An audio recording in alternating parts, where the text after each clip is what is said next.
Sinar matahari pagi yang hangat menyentuh kulitku saat aku bersiap-siap untuk berangkat kuliah. Rutinitas ini sudah menjadi bagian dari hidupku. Mengendarai motor dari rumah di pinggiran desa menuju kampus yang terletak di kota seberang. Untuk mencapai kampus, aku harus melintasi hutan terlarang, sebuah tempat yang terkenal dengan berbagai cerita horor yang membuat bulu kuduk merinding. Hutan terlarang mendapatkan namanya bukan tanpa alasan. Banyak warga desa yang menghindari hutan ini bahkan di siang hari. Cerita-cerita menyeramkan tentang penampakan hantu genderuwo, kuntilanak, dan berbagai makhluk gaib lainnya telah turun-temurun diwariskan. Meski begitu, jalan melalui hutan ini adalah jalur tercepat menuju kampus, jadi aku tidak punya pilihan lain. Pagi itu, udara terasa sedikit lebih dingin dari biasanya, memberi tanda-tanda bahwa sesuatu yang tidak biasa mungkin akan terjadi. Aku mengenakan jaket dan memasang helm, lalu menyalakan motor. Mesin berderu dengan halus, siap mengantarku ke tujuan. Dengan sedikit doa dalam hati, aku mulai melaju, berharap bisa tiba di kampus tanpa hambatan.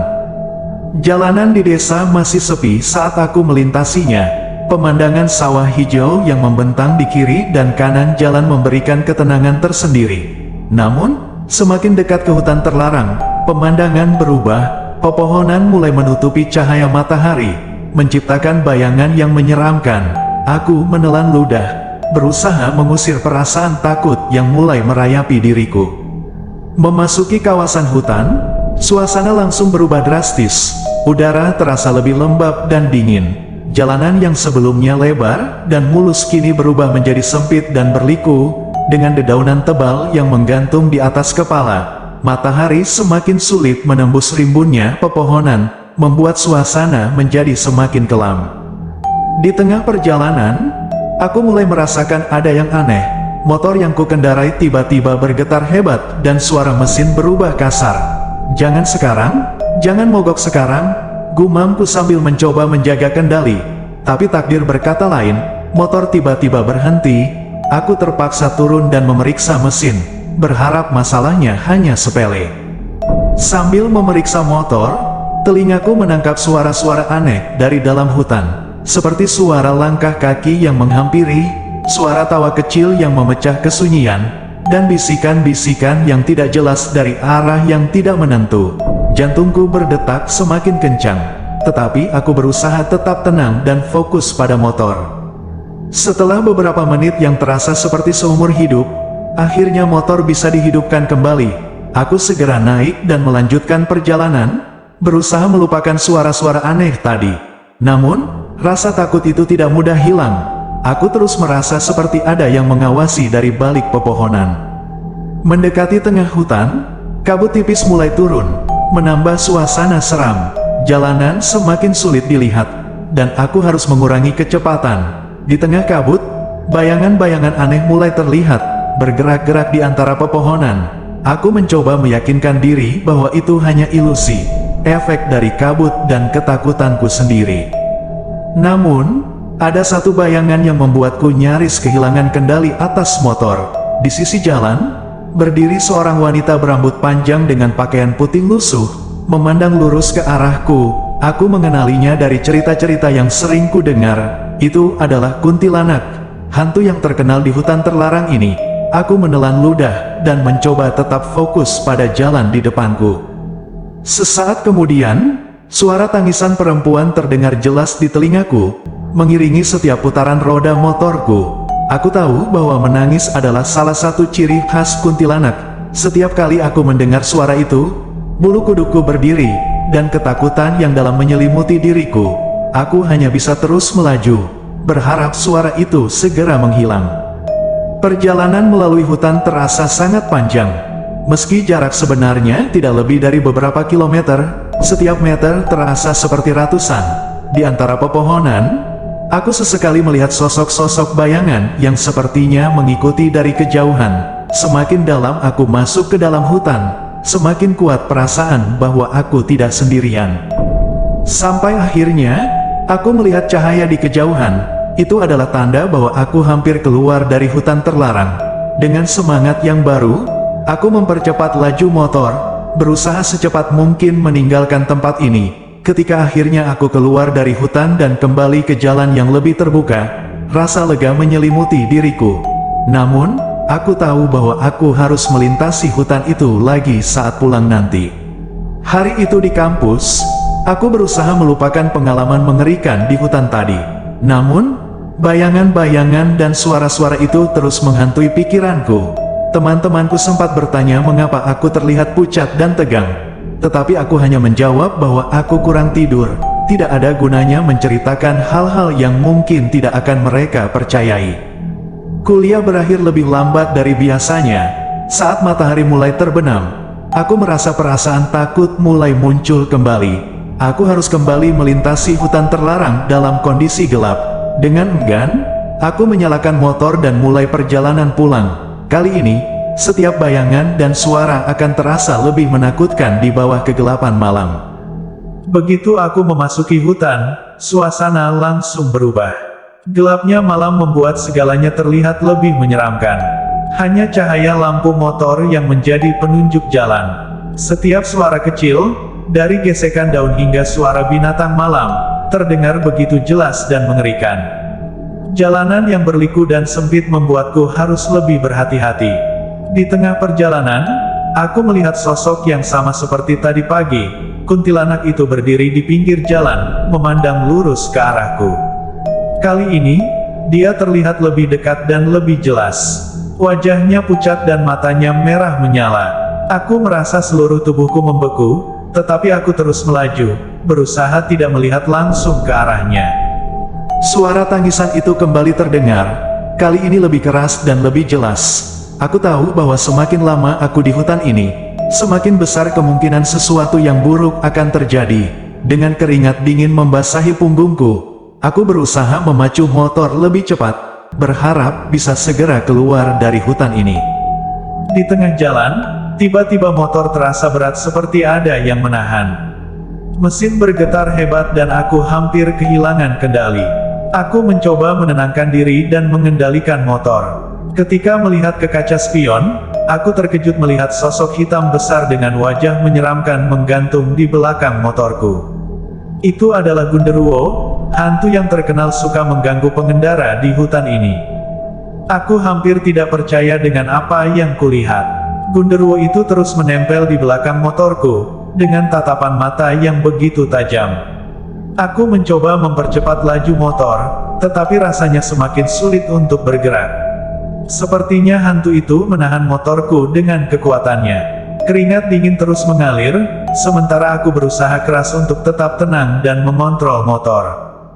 Dalam keputusasaan, aku mulai berdoa dan membaca ayat-ayat suci yang kuingat.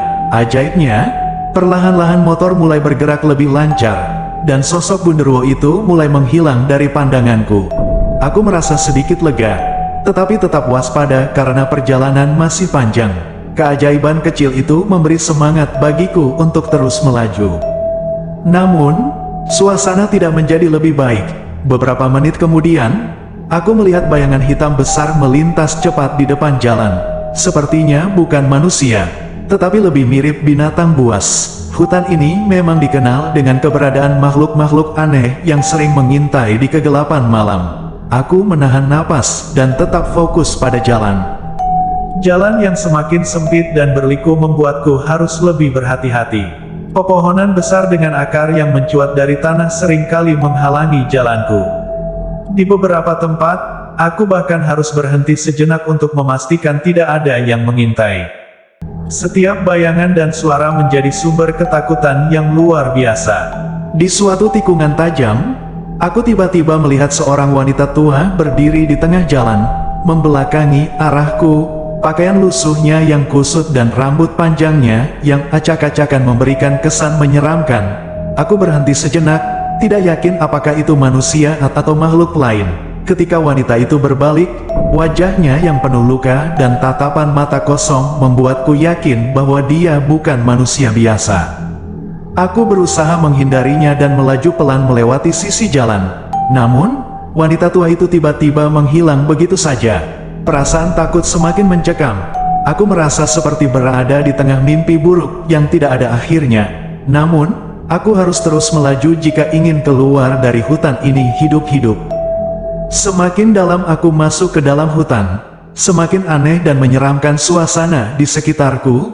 Kabut tebal mulai turun, menutupi jalan dan membuat visibilitas semakin buruk. Lampu motor seakan tidak mampu menembus kegelapan dan kabut yang pekat. Aku harus berkonsentrasi penuh agar tidak menabrak pohon atau terjatuh ke jurang di sisi jalan. Dalam keheningan yang mencekam, aku mendengar suara langkah kaki di belakangku. Rasanya seperti ada yang mengikutiku. Aku mempercepat laju motor, tetapi suara itu semakin mendekat. Dengan penuh keberanian, aku melihat ke belakang dan terkejut melihat sosok hitam besar dengan mata merah menyala sedang mengejarku. Itu adalah Gundurwo lagi. Rasa takut yang luar biasa membuatku hampir kehilangan kendali. Aku memacu motor secepat mungkin, berusaha meninggalkan makhluk itu. Nafasku tersengal-sengal dan jantungku berdetak kencang. Suara langkah kaki itu semakin cepat dan semakin dekat.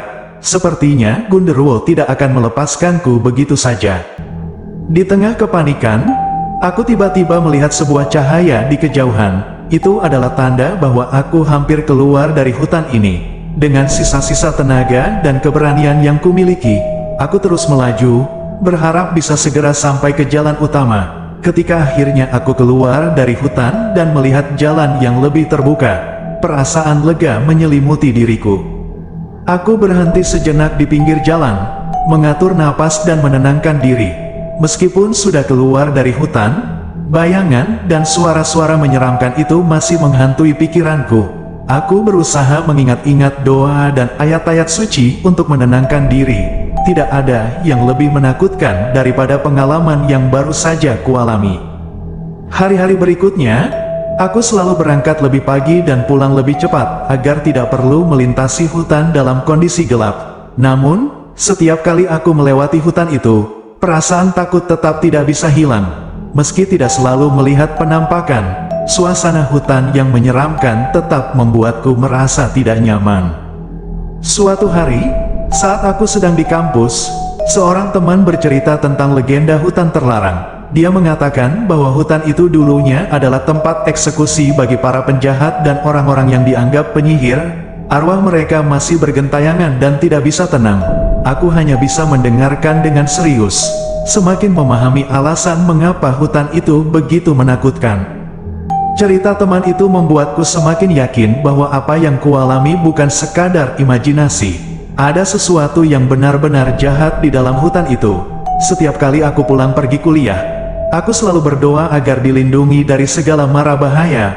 Aku juga memasang jimat pemberian nenekku di motor, berharap itu bisa memberikan perlindungan ekstra.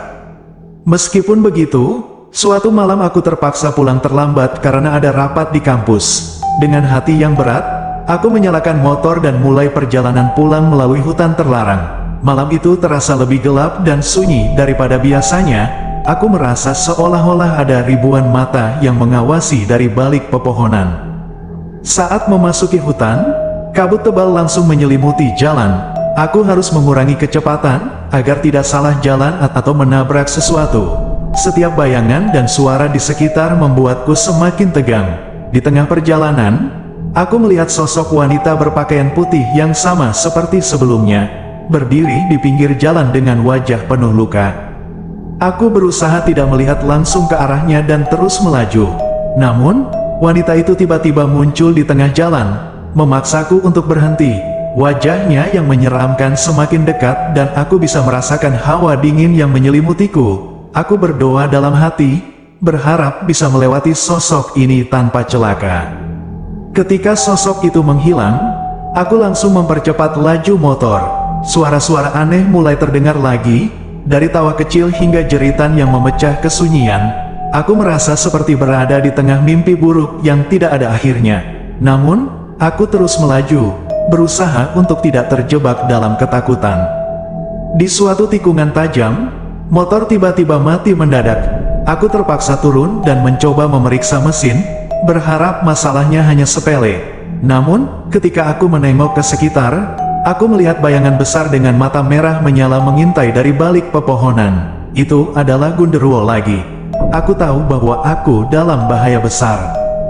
Dengan tangan gemetar, aku mencoba menyalakan motor kembali. Genderuwo itu semakin mendekat, dan aku bisa merasakan hawa dingin yang menyeramkan semakin kuat. Dalam kepanikan, aku terus mencoba menyalakan motor sambil membaca doa-doa yang kuingat. Akhirnya, motor menyala kembali dan aku segera melaju, meninggalkan genderuwo itu di belakang. Perjalanan yang terasa sangat panjang akhirnya membawaku keluar dari hutan.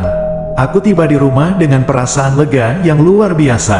Meskipun sudah selamat, bayangan dan suara-suara menyeramkan itu masih menghantui pikiranku. Setiap kali melewati hutan terlarang, aku selalu berdoa agar dilindungi dari segala mara bahaya. Namun, ketakutan itu tidak berhenti begitu saja. Suatu malam, aku terbangun dari tidur dengan perasaan tidak enak. Aku merasa seperti ada yang mengawasi dari luar jendela. Dengan hati-hati, aku melihat keluar dan terkejut melihat sosok wanita berambut panjang berdiri di sana. Itu adalah kuntilanak yang kulihat di hutan. Aku segera menutup jendela dan berusaha menenangkan diri. Namun, ketakutan itu begitu nyata. Sepertinya hantu-hantu di hutan terlarang tidak hanya menghuni hutan, tetapi juga bisa mengikutiku sampai ke rumah. Aku semakin yakin bahwa ada sesuatu yang sangat jahat di hutan itu. Hari-hari berikutnya, aku selalu merasa diawasi, di kampus, di jalan, bahkan di rumah. Perasaan tidak nyaman itu terus ada. Aku mencoba berbicara dengan seorang guru spiritual untuk mencari solusi. Dia memberiku beberapa jimat dan air suci untuk membersihkan rumah dan diriku dari pengaruh jahat. Meskipun begitu, ketakutan itu tetap tidak hilang sepenuhnya. Setiap kali melewati hutan terlarang, aku selalu merasa was-was. Suatu hari, aku bertemu dengan seorang penduduk desa yang juga sering melintasi hutan. Dia bercerita tentang pengalamannya dan memberikan beberapa saran untuk melindungi diri. Menurutnya, membawa daun kelor dan bawang putih bisa membantu mengusir makhluk halus. Aku mengikuti sarannya dan selalu membawa daun kelor dan bawang putih setiap kali melintasi hutan. Meskipun terasa konyol, aku merasa sedikit lebih aman dengan membawa barang-barang itu. Namun, tidak semua makhluk halus bisa diusir dengan mudah. Suatu malam, saat melintasi hutan, aku kembali melihat sosok genderuwo di belakang motorku. Meskipun sudah membawa jimat dan daun kelor, ketakutan tetap tidak bisa dihindari. Aku mempercepat laju motor dan berusaha fokus pada jalan di depan. Genderuwo itu terus mengikutiku, dengan tatapan mata merah menyala yang menyeramkan. Aku merasa seperti dikejar oleh kematian. Namun, kali ini aku lebih siap.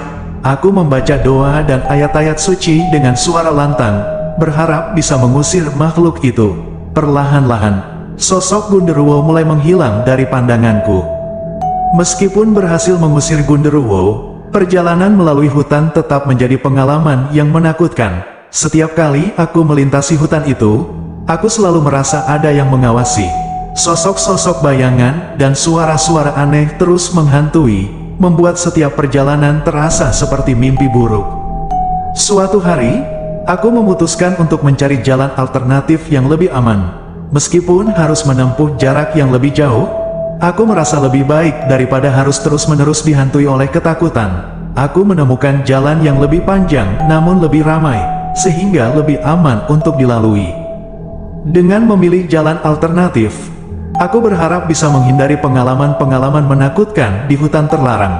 Meskipun jaraknya lebih jauh, aku merasa lebih tenang dan aman.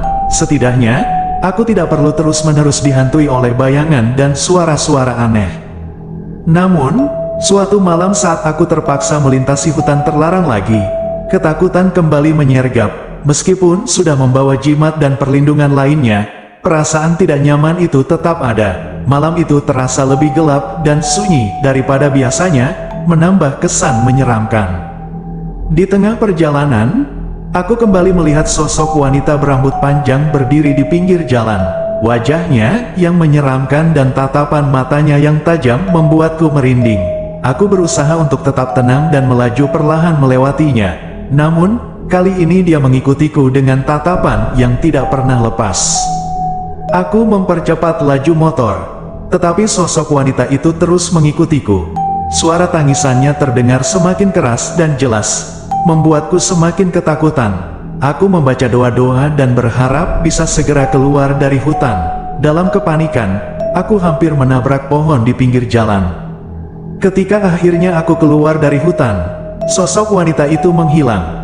Namun, ketakutan dan kecemasan tetap menghantui diriku. Aku menyadari bahwa hutan terlarang bukanlah tempat biasa. Ada sesuatu yang sangat jahat dan berbahaya di dalamnya. Aku harus lebih berhati-hati dan waspada setiap kali melintasinya. Pengalaman-pengalaman menakutkan itu membuatku semakin waspada dan berhati-hati. Setiap kali melewati hutan terlarang, aku selalu berdoa dan membawa jimat serta perlindungan lainnya. Meskipun ketakutan tidak bisa hilang sepenuhnya, aku berusaha untuk tetap tenang dan fokus pada perjalanan. Aku juga mulai berbagi pengalaman dengan teman-teman dan keluarga. Mereka memberikan dukungan dan saran-saran yang bermanfaat. Beberapa dari mereka bahkan menawarkan untuk menemani perjalanan jika aku harus melintasi hutan di malam hari. Dukungan dari mereka membuatku merasa lebih kuat dan berani.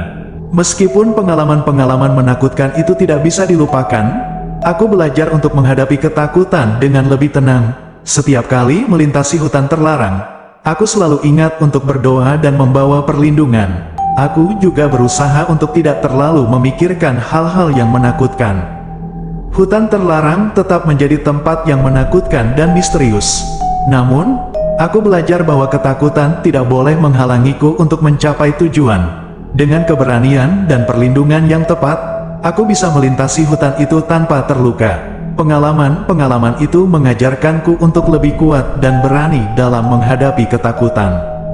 Setiap kali aku melintasi hutan terlarang, aku selalu ingat untuk berdoa dan membawa jimat serta perlindungan lainnya. Meskipun ketakutan tidak bisa hilang sepenuhnya, aku berusaha untuk tetap tenang dan fokus pada perjalanan.